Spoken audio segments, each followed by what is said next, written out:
Dah kalau korang henyak sampai lunyai mendalah tu, memang rosak lah, Bik.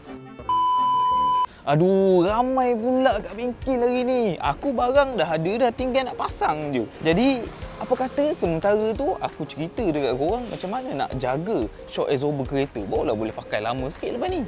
Mula paling first kali, of course lah, janganlah bawa berat yang lebih.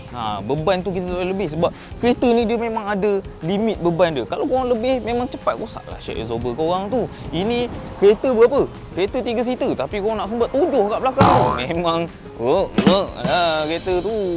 Yang kedua, kalau korang nampak ada lubang kat jalan tu, janganlah pergi redah lubang tu. Memang habis rosak lah absorber kau. Cubalah elak. Tapi kalau tak boleh elak, bawalah pelan-pelan, santai-santai je guys. Sama juga macam bonggol. Bonggol tu function dia untuk slowkan kereta korang. Bukannya korang pergi tekan lagi kat bonggol tu. Yang last sekali, barang-barang kecil yang berkaitan dengan shock absorber ni. Benda tu benda kecil. Tapi kalau orang terlepas pandang, memang pisang. Sebab benda-benda kecil macam stabilizer link, drive shaft, lepas tu dia punya bush kan. Kalau korang tak jaga, benda tu bila dah rosak, dia berjangkit. So dia akan berjangkit kat shock absorber ni. So bila shock absorber kau boleh pakai setahun, tiba-tiba boleh jadi korang pakai 6 bulan je. Memang pisang kalau macam tu, Mat.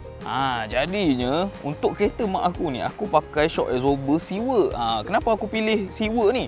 Sebab aku dah pakai dekat kereta aku sebenarnya dalam setahun lebih dah lah. So far no problem lagi lah. Tapi untuk korang yang tak tahu, Seawork ni dia brand Japan lah. Dia daripada Toyota Suzuki. Dia memang buat spare part untuk Toyota. Dia ada juga buat untuk kereta-kereta model lain. Untuk kereta Proton dengan Pro 2 pun ada. Korang jangan risau. Okay gang, so hari ni aku dah ajar sedikit sebanyak tip untuk jaga shock absorber kereta korang.